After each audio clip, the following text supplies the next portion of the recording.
Hello and welcome to the Math Loop 96. আজকে আমি নবম শ্রেণীর লাভ ক্ষতি অধ্যায় থেকে একটি আউট অফ টেক্সট বাট বেশ গুরুত্বপূর্ণ এরকম একটা প্রবলেম নিয়ে আলোচনা করব। ভিডিওটা শেষ পর্যন্ত দেখার অনুরোধ রইল। আশা করছি তোমাদের খুব সাহায্যে আসবে। তো তাহলে চলো আমরা প্রবলেমটা দেখি কি আছে। কোনো দোকানদার জাল বাটখারা ব্যবহার করে মাল ক্রয় ও বিক্রয় করার সময় 5% করে ঠকায়, অর্থাৎ তিনি ক্রেতা এবং বিক্রেতা উভয়কেই কিন্তু ঠকান। হলো 5% করে।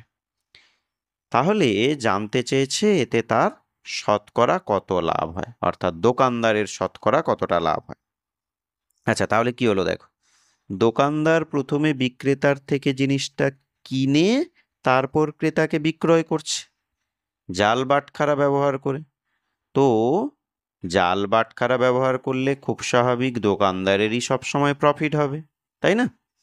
তো সেক্ষেত্রে আমরা যদি ধরেই নিই দ্রব্যটার প্রকৃত মূল্য 100 টাকা, তিনি কিন্তু বিক্রেতাকেও ঠকাচ্ছেন, ভালো করে বোঝো, বিক্রেতাকেও ঠকাচ্ছেন 5% করে।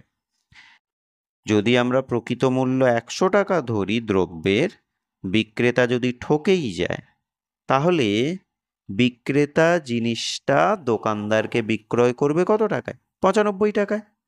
হলো নিশ্চয়ই। এই যে দোকানদার বিক্রেতার থেকে জিনিসটি কিনবে, এই দোকানদার বিক্রেতার থেকে তাহলে জিনিসটি কিনবে কত টাকায়? 95 টাকায়। তাহলে দোকানদার কিনে নিয়েছে 95 টাকা দিয়ে। এইবার দোকানদার বিক্রয় করবে কাকে? না ক্রেতাকে। সেক্ষেত্রে ক্রেতাকেও তিনি 5% ঠকান।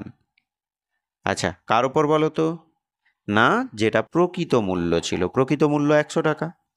তো এই 100 টাকার ওপরেই তিনি এবার ক্রেতাকে ঠকাচ্ছেন 5% হারে। তাহলে কি হলো? সেক্ষেত্রে 100 টাকার ওপর যদি 5% ক্রেতা ঠকে যায়, ক্রেতাকে বেশি টাকা দিতে হয়। অর্থাৎ প্রকৃত মূল্য যদি 100 টাকা ধরে থাকি, ক্রেতা সেক্ষেত্রে কিনবে কত টাকায়? 105 টাকায়। হলো? তাহলে সেটাই আছে, দেখো, দোকানদার ক্রেতাকে বিক্রয় করবে কত টাকায়? 105 টাকায়।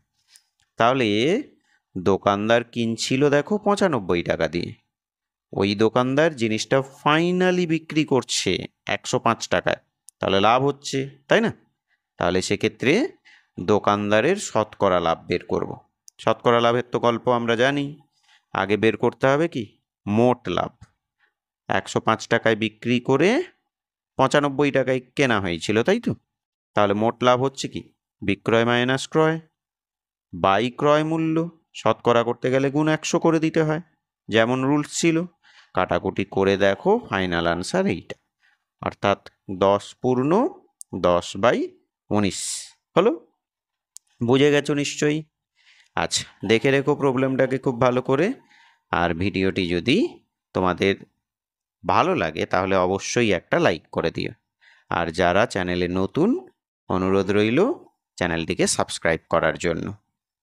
ওকে, চলো, এভাবে প্রত্যেক দিন একটা করে ভিডিও আসতে থাকবে। আর ভিডিওটা ভালো লাগলে কিন্তু একটা লাইক চাই। ওকে, চলো।